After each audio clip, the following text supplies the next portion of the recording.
Welcome back to Podders Walk. Hope you are well. We're discussing the Birmingham game, and there was one player in particular which Stoke fans who travelled there were raving about, and it's led to many calls for this. Play more Favour, please, lads. Just how good is he? And how good was he when he came on? We've got Ryan, Carl, and George back with us to discuss the 1-1 draw against Birmingham. How on earth did that happen, by the way? Stoke City's D team. With all the old crew and a mixture of youth and old, but somehow scraping through. So what some people are calling the best point of the season so far. Plus, we're also talking about feed the Schmidt and he may score as our new player arrives. Well, as what do we know about him so far? And are we over our bad patch as well? Let's get straight into it then, Ryan. Play more Favour. Are they right? Yeah, definitely. He didn't look out of place, which is good. He's stepped up to the big occasion, to be honest. You know, I think a lot of us expected to go and lose 2 or 3-0, to be honest. But first off, brilliant. Favour come on, getting past his man, holding the ball up, passing it out. I mean, you can't ask for someone who hasn't really had a chance to come on and sort of make a bit of a difference. And that's all you've got to ask from the youngsters, is to step up to this occasion. And he's done that. And I think he sort of cements his place on the bench as maybe an impact sub to then potentially lead to a starter if he really does break out. But 100% agree with that comment. Yeah, it wasn't just an isolated tweet. Luke says, obviously massive Stoke fan on Twitter, says, Favour looked brilliant, Carl. Zons also deserves his plaudits today. Great point, considering that we're one injury from a fan being called up. Onto the next Schmidt time, baby. We'll talk about that, of course, in a minute. Carl, do you agree? Did he impress? And who else impressed in that Stoke side yesterday? Yeah, I thought he was brilliant. A lot like this podcast, the young lads are coming in, taking over, knocking the old guard out. They were on the sideline and they come on and they've taken over a bit. No, he was brilliant. I thought Favour was brilliant. He didn't look out of place at all. I've heard a lot of good things about him, but I've never really seen much of him. And he come on and he did a fantastic job. As well, I thought Nzonzi played really well. Took the captain's armband. Put in a good performance for all the stick he's taken. And I thought Rigo was outstanding as well. Cheers, Carl. There was this tweet, George, from Sam, Stoke fan. He says, I wonder if you can guess which player he was talking about here. He's been exceptional recently. I've seen a huge improvement in his game. Who would you say that was about? I would say Rigo. It was, spot on, yeah. Good guess. When he first signed, I think he adapted really well to the English football. Then he went off a bit, but now he's back to his best. I think it's because he dyed his hair back. I think that must have been. But he's been exceptional. Stood on Wednesday night with a brilliant goal. He's been working hard. He was absolutely knackered yesterday. You can tell near the end of the game. So he was working his socks off, running up and down, getting the ball back, getting the ball go up. He's been exceptional the last couple of games. Yeah, it's nice to see by Rigo. I called him out on the podcast, didn't I? I said you did. You did. You're welcome, everybody. You're welcome. Yeah. Kyle Till says, arguably the best point of the season for me. That was a real performance, Stoke. Yeah, I mean, Ryan, do you get that? Obviously not in terms of goals, but what was available? As I said on my comment just, I think a lot of us, including myself, was going there and I would have said 1-0, 2-0 Birmingham. Their place was roaring to start with from the kickoff. And as Mark Robbins said on an interview, their fans soon shut up. And we got arguably one of the best points of the season. Yeah, a win would have been great, but let's be honest, I don't think any of us are expecting a win with 13, 14 players out in a D team. So 100%. It makes the world a difference when players are fighting. Absolutely. Now you've got some players coming back, we hope, as well, because otherwise you three are going to have to go in midfield. Sam says, well-deserved point since we are bare bones. With Wilmot and Lawler coming back next week, and Schmidt maybe more signings, hopefully we are on the up again. Do you get a sense, Carl, that there's a good feeling around Stoke at the moment? You've got, say, Lawler coming back, for the game this weekend? Yeah, Lowell missed through suspension, didn't he? Big miss because he's very versatile, can play anywhere. Wilmot, obviously, he was only out for the one game. I've heard rumours Baker could be back by the end of the month as well. So we're getting by. We're getting by with this built-up, made-up squad at the minute, and we're not disgracing ourselves. The Borough game, I thought we just looked leggy. The players looked absolutely shattered. And then, yeah, really, yesterday we've come away from that game feeling a little bit disheartened that we could have probably took more in that last 5-10 minutes. We were the better side and we took control. And I know other teams moan and say the same as us, but we really are playing our D team at the minute. Yeah, absolutely. We've heard his name a couple of times already, Schmidt. Let's have a look at his stats then, shall we, George? I mean, first of all, what do you know about him from what you've read so far in your journalism? I watched a couple of highlights on YouTube and saw the stats. He's a young striker, but he's adapted to the football really well. He's got some good stats. Look at there, 28 goals and 6 assists. So he's done really well for a good young age in the Dutch league. So yeah, hopefully he adapts to the English football good, and hopefully we'll have a strike on the way and scoring 20 plus goals to Stoke, hopefully. Yeah. I love this tweet from Gandalf here. It says most people get decent numbers, then they get the Stoke curse, and they turn into absolute cinchones. Hopefully this guy proves me wrong. I mean, how many times have you seen that, Ryan, where you get someone coming in on decent stats and decent form in another club, and Stoke turn them to a pile of mush? Yeah, I think the Berahino, when he had quite good stats come in, one of the biggest flops we've had. But I'm pretty confident with this guy. I mean, they won they called it whatever it's called, but Dutch FA Cup. Played really well. He's broke out. They're doing well in the Dutch league. They're sixth. He's scoring goals. So I think we've got to be positive. I mean, we've obviously been slating Mbama a lot, so let's hope he's bit better than Mbama, and I think you feed him by the looks of it, and he knows where to place it, and that's all really you can ask from a striker and getting them behind. So, but I think let's not write him off as we always do with players, and just back him from the get-go.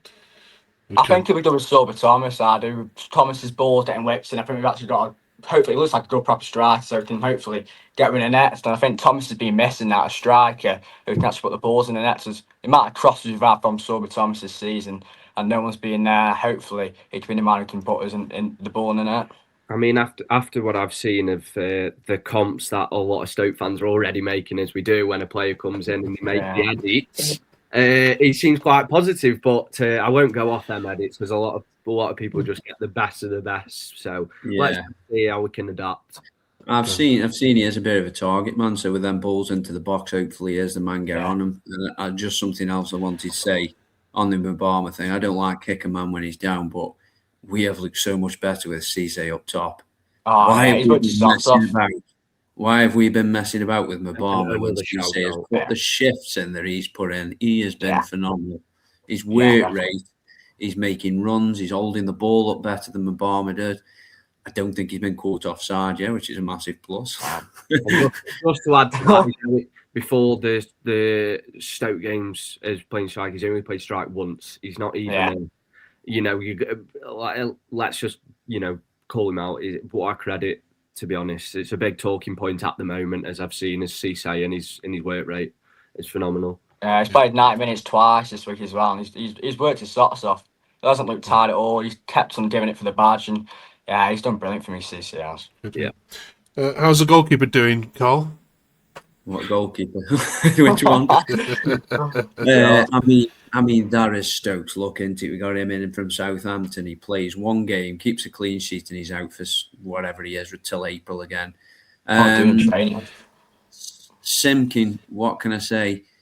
Against Borough, a little bit suspect, but what we've got to remember is he's a 21-year-old kid that's been playing in League 1 or League 2, whatever it is. He's going to be raw. Is he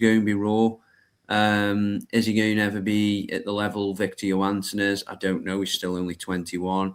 He made a fantastic save against Stansfield yesterday. So, well done for that. He kept a clean sheet as well a couple of games ago. He's just raw. You don't know what you're going to get. We need a slightly more experienced keeper, in my opinion. Somebody who's a bit more commanding. I think Borough's second goal against us, he should have been coming out or shouting to Ashley Phillips for that. But, you know, he is what we've got, and fair play to him. He's a young kid, and he's going to make mistakes, and we can't jump on his back for that, because he's the only keeper, as well as, I mean, Frankie Fielding's made an appearance on the substitute bench now, but yeah, that's it. That's my opinion on it. He's a young kid. Just to add to that as well, I watched the Mark Robins interview, as I always do, and he got a lot of stick off Birmingham fans. He obviously, something was said behind the scenes that he is, and apparently handled it really well. So that's then stepping up that next tier to take that abuse from away fans to the side and focus on your game. And I think we've got the right goalkeeping coach to improve, you know, the ability of him. So I think going forward, I think we just need to lay off his back, because I've seen a lot of criticism after that Borough game. And okay, fair enough, we all have an opinion, but why knock a lad who's had to step up from you know, obviously our bad injury list? So I think we just need to just encourage on the goal. And he kept 3 clean sheets before. To be fair, I think it was quite harsh and actually dropping Simpkin. I know Bazunu is more Championship experience and he's been a level, but before that, he kept 3 clean sheets against 3 decent teams, and just that drop the next week. His confidence is probably going to be low from that. And I think the defence, I think the reason it was because he didn't have nothing doing. We've got one of the best. He didn't get tested, did he, enough? He'd never shown anything. He couldn't show anything because of the defence of Ashley Phillips and Wilmot, who's been top class this season. He was dropped because, well, he got sort of found out in the Borough game a tiny bit because we were sloppy. If we were sloppy in the other games, potentially we could have lost them games. So, but I think he did well against Birmingham. He had a bit of a better test. Okay. The transfer window slammed shut, of course, a couple of days after the next game, the Southampton game. Any of you expecting anything more to happen? We're hearing the Cody Drama thing might be off, and Raksaki as well, potentially. Tommy Watson is on the radar. Yeah, I saw that. Been reading up on. I'm just obsessed with transfers at the moment because of the injury list. So Tommy Watson, I've seen. Anthony Patterson is going to Millwall, and then obviously Raksaki, which I think what's putting us off at the moment is the 8 million. And obviously, you know, everyone knows the situation that we're in on finances. So I don't expect many more to come in. Probably maybe 1 or 2. We're starting to get players back. So I think Tommy. I mean, that would be a class signing. I mean, look at him at Sunderland in the Championship, winning them their playoff game to get them promoted. I think he would be a great addition. And obviously, with us sending Donnelly back and potentially Mbama, we've got then two loan options. So, but I can only see two more coming in with players coming back. Yeah. You mentioned Donnelly there, Carl. Did he never really got a chance? Did he?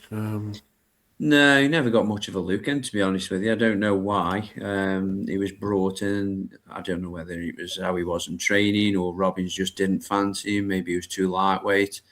I don't know. Shame. I heard he got a lot of potential, but I don't know if he doesn't suit the style of play or nothing. I fully trust Mark Robbins. I back him with every decision he's made because he's turned the club around. He's currently got a D team playing some fantastic football. So, you know, it's Robbins' call, and I fully back him on that. It's a shame for Donnelly. Obviously, Spurs wanted him to have game time, so I think we've done the right thing sending him back if he just wasn't in favour. So it's one of them. It just didn't work out for both of us, and move on from that one. Fair enough. Mark Robbins, by the way, is the 4th favourite to be the next Leicester City manager this evening, according to some bookmakers. So, yeah, not Bet3. Strangely, he's not on the list on Bet365's list, which was interesting. Yeah, they've missed that one out. Yeah, he's not going to go anywhere, is he? not to Leicester, which what's going on there. Right, we're up to the letter M on our A to Z of Stoke City, so we're interested to see what the panel have found out and got for us this week. Before we get there, though, we thought M for managers would be a good time to ask the panel for their favourite ever Stoke City manager that they've watched in their lifetime. And the caveat to that is that we want them to come up with the manager, not in terms of the most successful, but in terms of the best football that they've played at the Britannia, Bet365, whatever it has been under different managers. So next week we're going to do the worst. So let us know in the comments. Let us know in the comments. We only want one. I know you could probably come up with 5. Who's been the worst manager in terms of the style of football you've had to sit through and watch? Let us know that in the comments next week. We'll read some of those out. But who's been the best for you, George? I know you've a bit younger than these lot, but Yeah. I unfortunately didn't see Tony Pulis' football, so I probably go for Mark Hughes. The football we play, finishing 9 3 years in a row, was a joy to watch. Berlian, Shaqiri, Arnautovic. It was just a brilliant team under Mark Hughes. He took us through double issues. It was unfortunate he got sacked that season. Obviously, led us to get relegated. But yeah, for me, in my lifetime, probably Mark Hughes for me. okay. Going up in ages then, Ryan? Tony Pulis. I mean, that's when I sort of remember the times, good times. Tony Pulis, 100%. He's just a legend. Everyone will say it. Okay, towards the end, wasn't very great. And it's the same with most managers, but 100% Tony Pulis has got to be up there in my lifetime. I mean, I'm sure the older fans could probably shout a different name, but I think a lot of us would go Tony Pulis. You enjoyed watching that football? Yeah, I did. We rattled teams. We rattled Arsenal. I mean, I remember Arsene Wenger saying about he used. Yes, okay, it was a bit of the rugby and whatnot, a bit of boring football, but he used strengths that we had, the throw-ins. I mean, cold, wet winds night, it's an iconic around the world now, and that's because of Tony Pulis. Yeah. So, yeah, Carl? God, just in a world of my own, then thinking of all the dross that we've had. Could be a long podcast next week, God. I've got to agree with George in terms of footballing ability. It's got to be Mark Hughes. That football was fantastic. We were outplaying, Manchester United. We absolutely trounced Liverpool. We outplayed Liverpool. I love Tony Pulis, and as Ryan's rightly said, we rattled so many teams, so much so that Arsenal have even reverted to our style of football with Mikel Arteta now, aren't they? I'm sure that is Pulis with a mask on. But yeah, you can't beat Mark Hughes' football. It was phenomenal. Really was top class football. It was a joy to watch. We had the players to do that, though. That's what my group like. Between the two managers, we had 3 technical players up front who were just phenomenal. And it worked. Okay. Finally, then, this week, we're up to letter M, as we've mentioned. So, open forum. Who's got a good one for us for this? Sir Stanley Matthews. Yeah. Job done. End of conversation. Right. if you're going to put one in for the younger lads, you've got to go Mark Muniesa. Okay, he didn't make many appearances, but he just become a cult hero. The song that we always song, yeah. Everybody absolutely adored him. They loved him. Still to the day today, they sing his name on the terraces. Yeah. It's just a shame he got trounced by injuries, but there can be no other name than Sir Stanley Matthews. Yeah, He's yeah. Do they need to move his statue from Hanley? Is it still outside the Pottery Centre? Or something? Yeah, I think it is. Yeah, it needs to be. It needs to be. As we've got Gordon Banks at the stadium, so why not Matthews? Yeah. I've had a few drunken nights out in Hanley, and often find myself leaning up against that statue. Ballon d'Or in the middle of Hanley. Ah, dear. Good times. Right. Thanks, you 3. Enjoy the Southampton game. Should be an interesting one, that one, given that they're not playing very well at all. So could be. Might put it in my home. Well, no, I won't put it in my home accumulator, because you know what happens when you bet money on Stoke. I never do. It'll let you down. Right. Thank you very much for watching. Drop us a subscribe if you haven't yet done so already. 20 minutes of Stoke City chat every single week as we go through what could be a very interesting 4 months where we just may end up with Stoke City on Wembley Way come Saturday, May the 23rd. in that playoff final. What could happen? Yeah, Schmidt scoring the winner. You heard it here first. Catch you then.